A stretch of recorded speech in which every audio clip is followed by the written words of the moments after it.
Daniel Bush, top officials say the White House is behind the terrorism of their population and new evidence from 9/11. Coming up.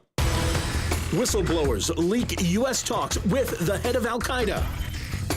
World Trade 7 is shown on Times Square. And the father of a Twin Towers victim tells us about being attacked by mainstream media.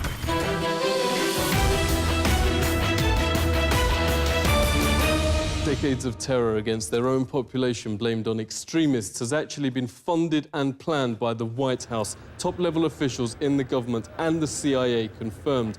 A campaign known as Gladio is called by former CIA head Bill Colby a, quote, major operation.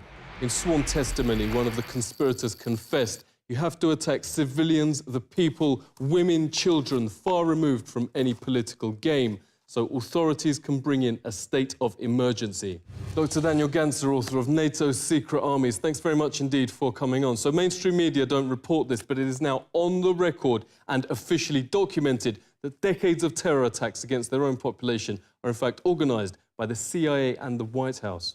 Operation Northwoods with evidence of Operation Gladio. We have the data now available.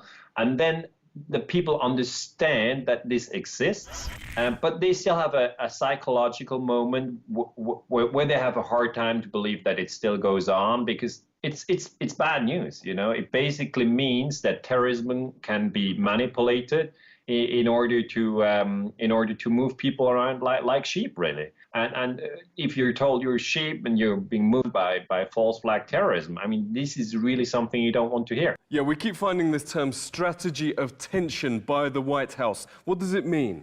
Strategy of tension actually means that you blow up a bomb and say your enemy did it. What we do have is evidence that this strategy of tension goes on. It's not over.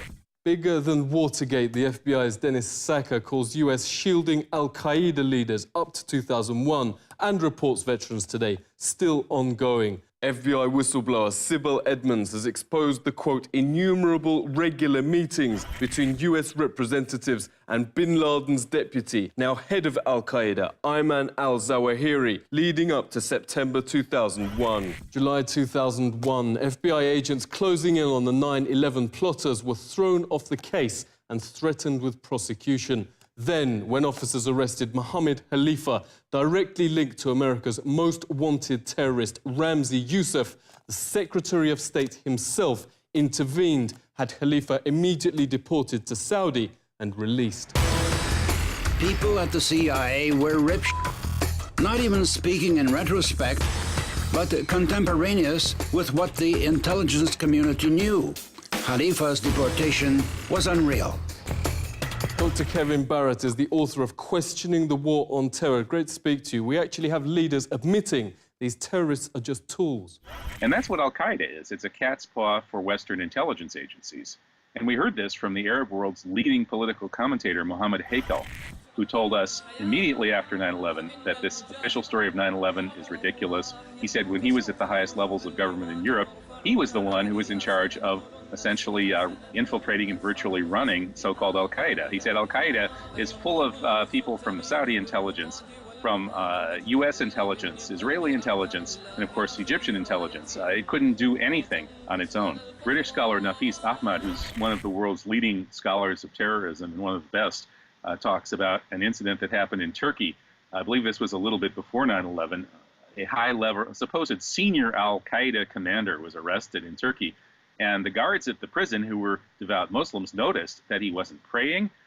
He was asking for pork. And they said, "What? You know, we thought you were a radical Muslim." And he kind of laughed and said, no, this is all just a strategy of tension.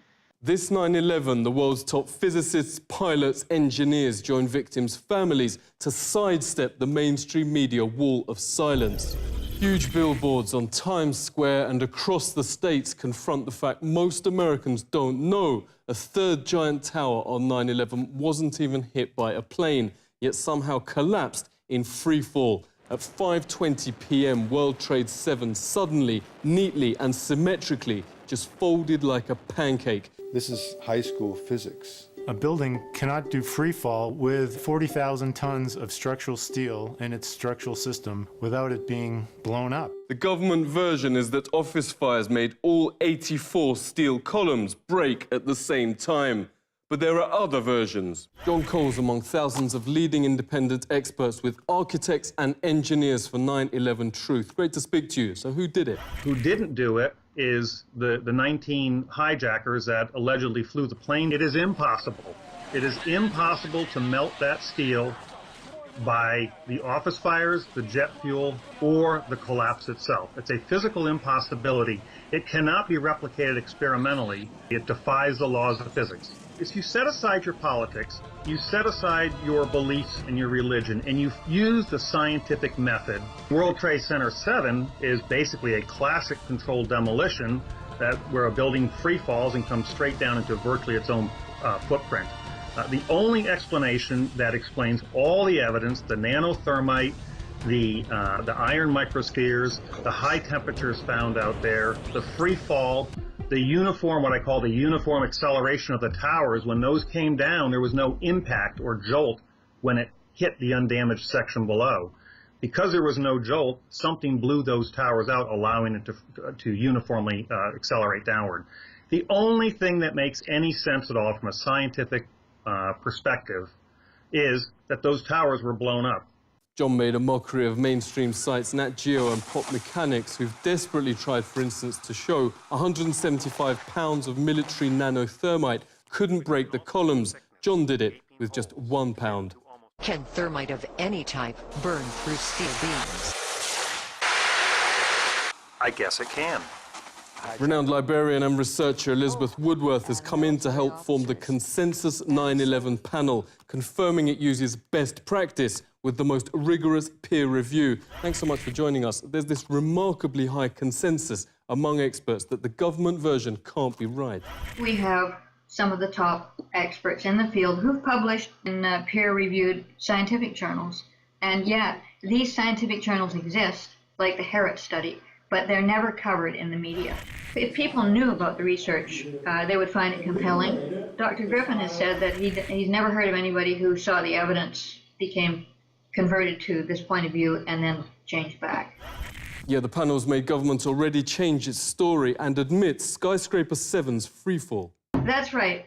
David Chandler is an extraordinary model maker. Chandler is on the panel, and he devised a model to prove that the top floors fell with no resistance. There's only one way that that can happen, and that is that all the columns, there are 84 of these columns, that they were severed at the same moment. Dr. Graham McQueen accessed the New York Fire Department records from that day. Thanks very much for joining us. Never broadcast by mainstream media, but more than 100 witnesses have even reported the explosives bringing down the Twin Towers.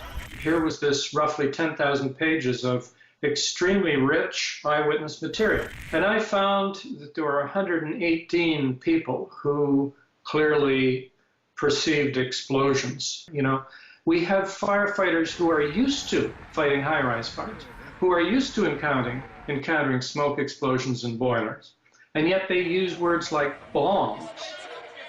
You know, they don't identify with the things we would expect. Floor by floor instead of popping out. It was if they had detonated. If they were planned to take down a building. Boom, boom, boom, boom, boom, boom, boom, boom. All the way down. Bob McIlvaine has wanted answers why the post-mortem of his son Bobby found his fatal injuries in the South Tower consistent not with fireballs, but explosives. Yet mainstream host Rachel Maddow here recently sneered he's not only a conspiracy theorist for asking questions, but also attempted to connect him to violence and Al-Qaeda. All of these nefarious conspiracies about government plots to kill and conspire and lie about it and cover up the real truth. I mean, this stuff is as ridiculous as it has ever been, but it is as ridiculous as it is dangerous. Bobby's father joins us. Thank you very much for speaking with us. How do you feel first losing your son and now being portrayed as the bad guy? My son died. He died from an explosion. I can prove that beyond a reasonable doubt. If I was in a courtroom, a jury cannot not accept that as proof. So that's where we have our problem. When I say, well, this was an inside job. Well, my son died from an inside job from someone putting bombs detonations. I would make her sit in this room and go through what I just went with you. And then I would say, now you tell me I'm a conspiracy theorist. Just shows you how awful our media is. I don't want to call her the media. She makes over $1 million, and they tell her what to say. One newspaper reporter, and is from the Philadelphia area, was very upfront with me. She said, you know, Bob, she says, as a reporter, I am the problem because we will lose our jobs. If I take that, just that little bit you just said, to the editor, he will crush it. So I'm telling you right now, I can't put your story out there. The media owners will not allow them. The press would not cover just that because it put a little doubt in people's minds. Yeah, who do you blame for all this? The people of the United States are just as much to blame because they just want to believe that we are good people. We are an exceptional country. But this is what governments do. You know, it's very Machiavellian. Now we have an endless war on terror. I know what these people in Iraq, I know what these people in Syria, I know what these people in Libya, Afghanistan we're going through because they're all losing children. And that's what it's all about. Everybody's losing family members. And it's pure hell. So that's it, Daniel. Tomorrow, Congress votes to bomb Syria, the latest war of the post-9/11 era. The US would now officially be al-Qaeda's air force, notes former Congressman Kucinich. But America's had enough. 9 in 10 oppose this invasion, the most unpopular in history. Regarding 9/11, a massive 84% now say the government's lying.